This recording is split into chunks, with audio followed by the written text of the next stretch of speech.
أشهد أن محمدا رسول الله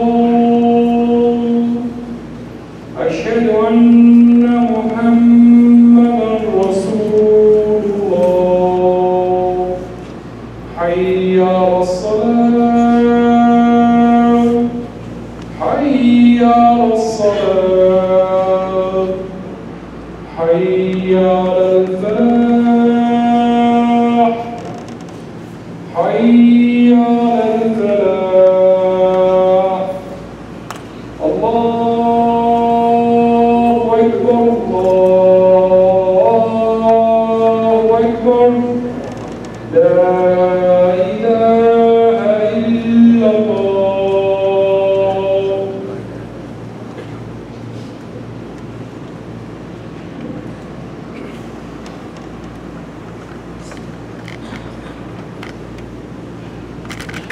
إن الحمد لله نحمده ونستعينه ونستهديه ونستغفره ونعوذ بالله من شرور أنفسنا ومن سيئات أعمالنا من يهده الله فلا مضل له ومن يضلل فلا هادي له وأشهد أن لا إله إلا الله وحده لا شريك له وأشهد أن محمدا عبده ورسوله.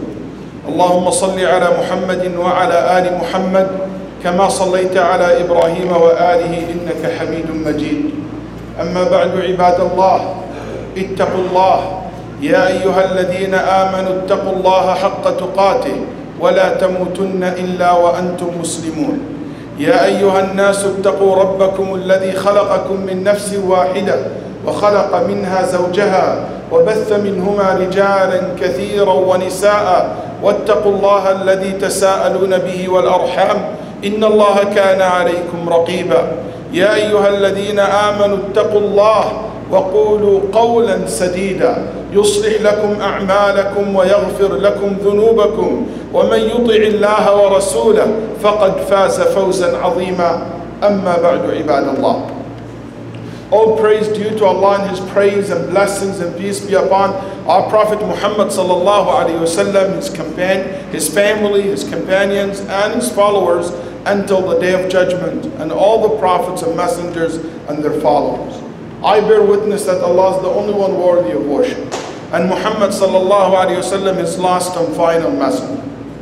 My dear brothers and sisters, there is a word in the Quran mentioned 32 times in 19 different surahs. This word is al-dhurriya, and this large number of repetition shows the significance of this word and how unique it is and important, which it means. The dhurriya means offspring, children. Family, as we all know, is the cornerstone of the society, and for this reason Islam places great deal of emphasis on the importance of family and building a strong family. As Allah subhanahu wa ta'ala said, يا أيها الذين آمنوا قوا أنفسكم وأهليكم نارا وأمر أهلك بالصلاة واصطبر عليها يوصيكم الله في أولادكم ومدح الله المؤمنين بقوله ربنا هب لنا من أزواجنا وذرياتنا قرة أعين وجعلنا للمتقين إماما. Allah subhanahu wa ta'ala in these verses telling us that we're responsible for our children, to protect them, and to protect them not only in this dunya but in the hereafter from taking any path that lead to the hellfire. And Allah ordered us to order them to pray, which represent the good deeds. So you order them to pray and other good deeds as well. And Allah subhanahu wa ta'ala praise the believers who says in their dua, oh Allah, bless us with the spouses and families and children, that they will be qurrati a'yun, and cool to the eyes. Often when we think about children and our children, we think about how can we raise them, how can we provide for them, how can we teach them, how can we protect them. This is all natural. For the Prophet ﷺ said, each of you is a shepherd, and each of you will be held accountable in the Day of Judgment for his or her flaw, as reported by Bukhari and Muslim. Also in Musannaf Abdul Razzaq, there is a very beautiful narration that the Prophet ﷺ said, "Allimu awladakum al-khayra wa addibuhum." He said, sallallahu alayhi wasallam, teach your children and family good manners and etiquette.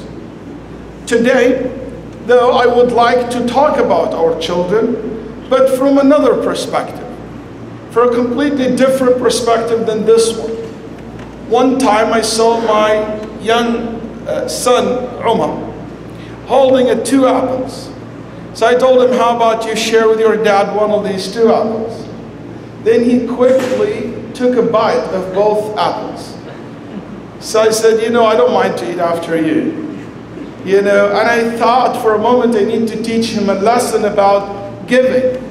Then he said, no, Father, I just took a bite from each one of them to see which one is the sweetest one so I can give it to you. He taught me the lesson.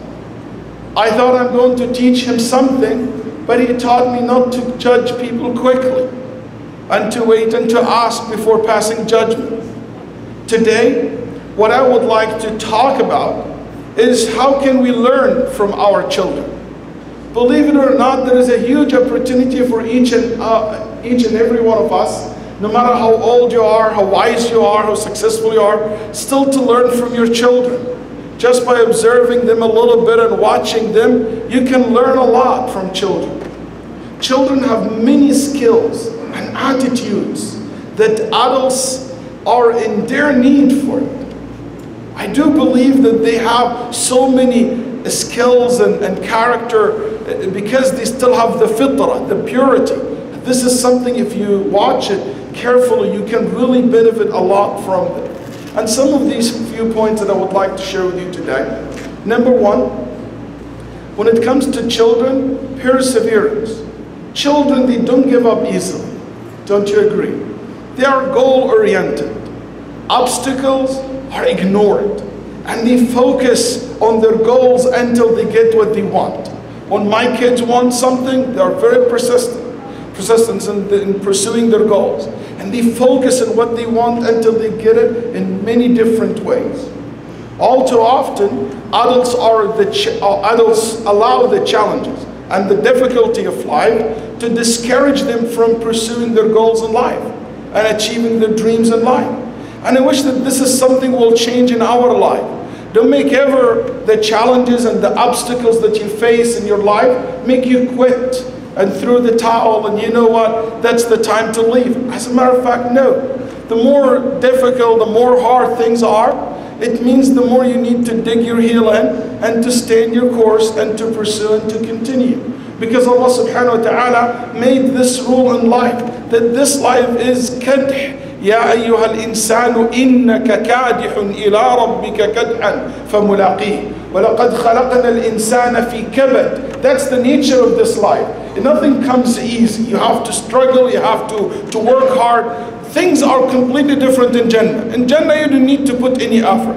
Even in Jannah you want to eat from the fruit of the tree comes down to you to take the fruit. You don't put any effort. But here in this dunya, you have to put the effort. You have to be basically focused on your dreams and goals in life, and don't ever let these challenges in lives discourage you from pursuing them. One thing also, with the second point I would like to share about children, they have a very positive attitude toward mistakes. Before entering school and being told that being wrong is bad, children often know that mistakes, it's an experience. Mistakes, it means I know that it doesn't work this way. It has to be done in another way. They learn from their mistakes. And they basically see it as something that they can add on to their experience in life. Unfortunately, a lot of us today, mistakes, things that make us discouraged to continue. I don't believe success means that you never fail. Actually, success is your ability to rise up every time you fail. That's what really success is. That's why I hope that this is another thing that we can learn from our children. Number 3, purity of the heart. Kids have very pure heart. Children usually don't hold grudges, and they forgive easily. They're transparent about their feeling. They will tell you exactly how they feel most of the cases. Adults should learn to deal with one another with the same level of sincerity. I wish that we are transparent with each other. If you were to extend an act of kindness toward the child, he would quickly forget about whatever harsh words or reprimanding, or if you reprimanded them before, they will easily forgive you and they will be happy with the kind act that you just did to them. But often, adult, you will do so many kind or act of kindness to them all your life. And when you do one mistake, or you step on somebody's toes, or you do something wrong to them, they will not forgive you. They will hold this against you, and they will forget about all the good that you have done to them. That's not the right attitude. And what children have is the right attitude. Number 4, children have the ability to adjust. And that's a very unique character. That they have the ability to adjust to the new situation that they're in. Quickly they can basically adjust to the new situation that they're in. Change in their life is easily to be adapted. They are flexible, not like so many adults. They often rigid, are resistant to change. And believe it or not, if you don't have the ability to change, you don't have the ability to grow. And if you don't have the ability to grow, you don't have the ability to live long. You die quickly. If you can't do that, you will quickly be vanished.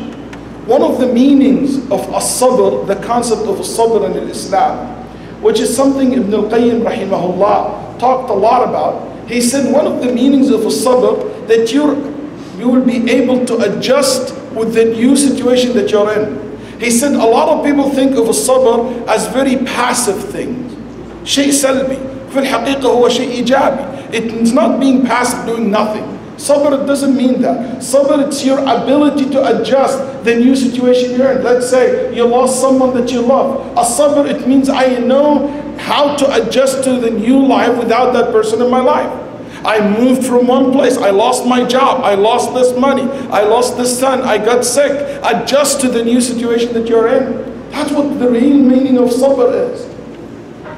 So that's another good quality that I think we should learn from our children.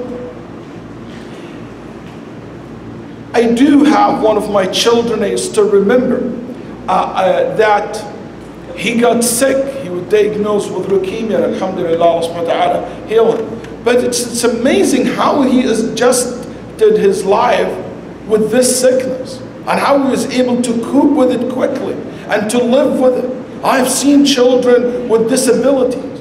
Their disabilities did not break them down. They adjust themselves, and they start having fun and living their life, and they move on in their life. Life is like riding a bicycle. If you want to keep balance, you have to keep moving. If you stop, you fall. So that's how the nature of this life is. One of the things that's just so good about kids, and they laugh and smile a lot. An average children smile 200 times a day. An average adult, that's a good adult, he smile or she smile maybe 18 times a day. Children, they smile a lot, they laugh a lot. And this is something so unique about them. Our Prophet Muhammad ﷺ used to smile a lot. Many companions, Jabir ibn Abdullah radiallahu anhu, said, every time I meet the Prophet ﷺ, I would find him smiling. Aisha, she said, the Prophet ﷺ inside the house, he will smile the most, and he will laugh with us. So many companions said, the Prophet ﷺ, they said, Ya Rasulullah, atumazihuna? You joke with us? He said, yes, lakinni la aqulu illa haqqa, but I only say the truth. This quality of smiling and laughing made the kids very strong. Laughing doesn't make you weak. Smiling doesn't basically downgrade you at all. It's actually elevate you, raise you, make you strong. Do you know that laughing and smiling, it's a natural healer? It's a free medicine from Allah subhanahu wa ta'ala to you. And I mean that literally. You know, I live in Houston. I came here for an event tonight. But in Houston, we have one of the first hospital in the country, if it's not in the world, who use laughing as a method of healing. Where basically in St. Thomas Hospital, where they started a program where they bring clowns and people who make the sick ones who have terminal illness laugh, and that they found out that this has actually made them stronger to fight their illness. Everybody produce something, it's called NK, natural killer cells. Everybody develop naturally cells that this potential can be harmful, like turn to cancer cells. The studies found that when people laugh, when people are free of stress, when people smile a lot, what happened? These cells, not only that they increased in number, they became more active inside your body. It's a protection, it's a gift from Allah subhanahu wa ta'ala to you, and you should use it. You know, one common factor between those who live long life, 80 plus years and 90 plus years, they found one of the common factors between them that they have a good sense of humor. You know, I witness for that. I have a brother who's an African-American brother in my masjid, so active, full of energy. He always there for everyone needs his help. And in the winter, guess what? He go to a skiing resort up in north and help there. But smile never leave his face. So I told him, hey, I just wondering, your daughter is so old and your children, how old are you? I was shocked, he's in the late 70s.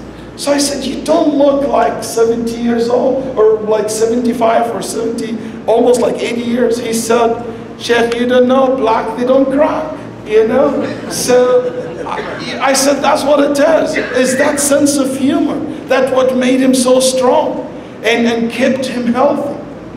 You know, smiling is not only about making other people happy. It's about you being happy. And remember that. Sometimes your joy is the source of your smile. But sometimes your smile can be the source for your joy. Sometimes your smile can be the source of your joy.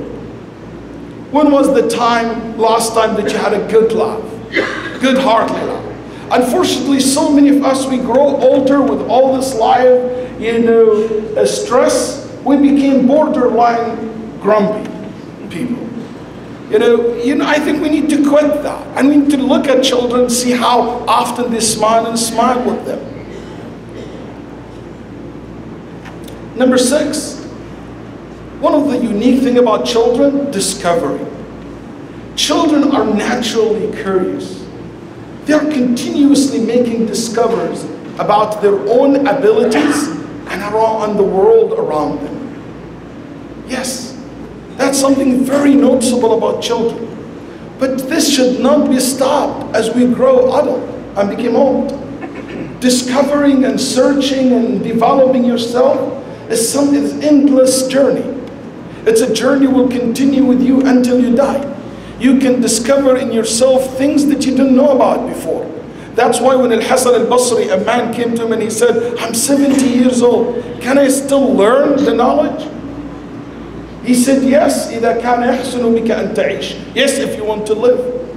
One of the great scholars among the Shafi'iyya, rahimahullah ta'ala, Ibn Daqiq al-Eid, one of the most famous, one of the most recognized name among the Shafi'i scholars.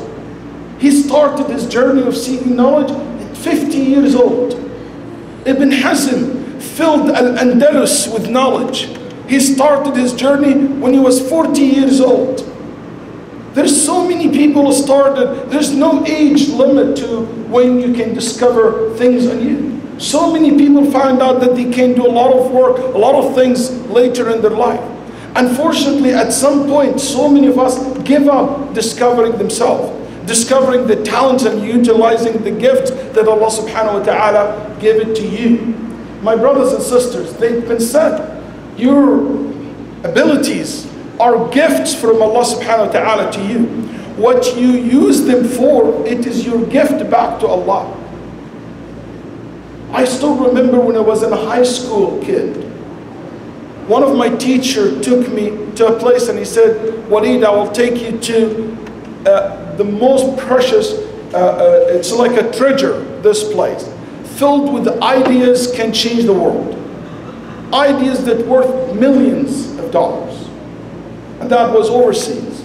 So I expected us to go to the university, because I'm in high school, 2 years later I'll be in university. I expect we're going to go to maybe the Chamber of Commerce, something like that, you know, to the zoo. I don't know where he's going to take me. And eventually he took me to the cemetery. And he said, in these graves, there is ideas worth millions of dollars. Can change the world, can benefit so many people. But what happened to these ideas? Buried with these ideas buried with the people who carried them all their life, but they were not able to implement it. And he said, make sure that when you go to your grave, your ideas will not be buried with you. Make sure that you share it with the world. Discover yourself and share the good thing that Allah gave to you with people. Learn from your children now. Number 7, trust. Children noticeably trusting of others.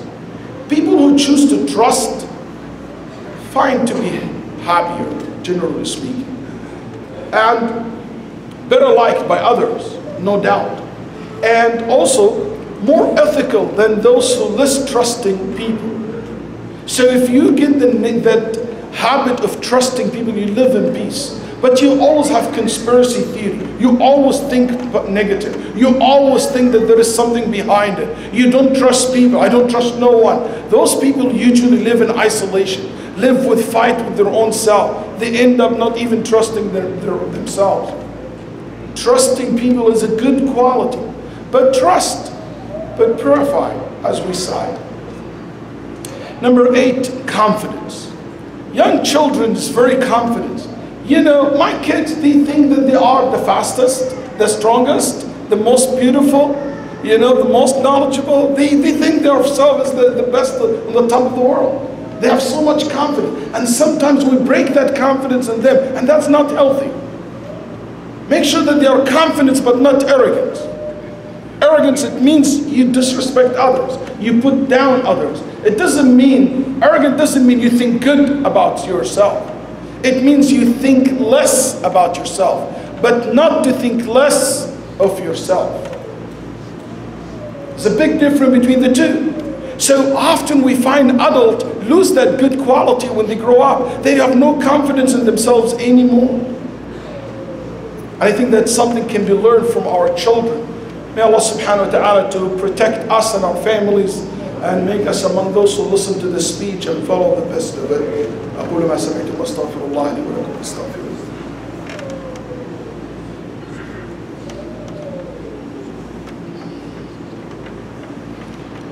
الحمد لله وحده والصلاة والسلام على من لا نبي بعده وبعد. Kids are very active, and that's another quality that is so good about children. They always on the move. You know, we always tell our kids, come on, stand up, take your first step. We can't wait until they start moving, walking. That's right. Every children, if you ever had, you're always waiting for them to stand up and start taking their first steps. The moment they stand up and they start walking, you can't wait until they sit down. You know, you tell them, sit down, sit down, sit down. Okay, all these years you encourage them to stand up and to move. It's amazing how active children are and full of energy, full of life. It's how sad so many adults are so lazy. They don't move. Adults need to get their behinds up and to get moving. You know, a guy went to the doctor and he's saying, you have all this kind of diseases. You know, you're life in dangers. You're diabetic. You have a high cholesterol. You have a high blood pressure. You have all these things. He said, oh, doctor, God, it runs in the family. He said, what I'm worried about that no one in the family runs. That's why you have all this. It's not about runs in the family. It's no one runs. So what you need to do, you need to be more active. You know, walking every day. It doesn't matter if you're old or young. Young also need to be, obesity is something as a nation we're suffering from. And remember, Allah subhanahu wa ta'ala will ask you in the day of judgment about your body, about your health. It's something لا تزول قدم عبد يوم القيامة. That you're not going to move in the day of judgment before you will be asked about your body, about your health. It's an amana, a trust that Allah give it to you. So you have to treat it well and to take care of it. Number 10, knowledge. We might not have. The kids have knowledge that we might not have. And anyone who have older kids, like in high school or middle school, you will notice that they know a lot of things you might not have no clue about. You know, this generation of Google and smartphones, our children are often exposed to very useful information. Maybe we never had the chance to expose to this information when we growing up in our youth time, especially if you grow up outside this country, if you grow up overseas. You can learn. I learned personally a lot when I review sessions with my daughters in social studies or some science, just listening to them and asking them to explain to me what they have studied today, what they have learned today, what's something unique they get to know this week. Every week or every day you can spend sometimes with them at dinner and doing something like it, activity like that. Believe it or not, you learn a lot from your children. I think we're living in a time which is a very unique. For the first time, children might have more knowledge than parents. If you look back to history, always parents have more knowledge than children. But for so many times I tell my parents, oh, this is this. Oh, Dad, this is a myth. That's what you learn when you grow up. Your mom told you. Scientifically, that's not true. 1, 2, 3. You'll find a lot of things that they know you might not know. And you have to know and have to be not arrogant when you deal with your children. Education has changed. Even though I am one of the people who always voice out and say that our education is so behind and it needs to be improved at a national level. But generally speaking, kids have a lot of access to knowledge, way more than many parents. Appreciating these treasures and these qualities in our children, my brothers and sisters, is very important. Developing them. Each one of these 10 points I mentioned. Make sure that you treasure it, you and you treasure it, and you care for it, and you develop it in your children. Don't neglect them.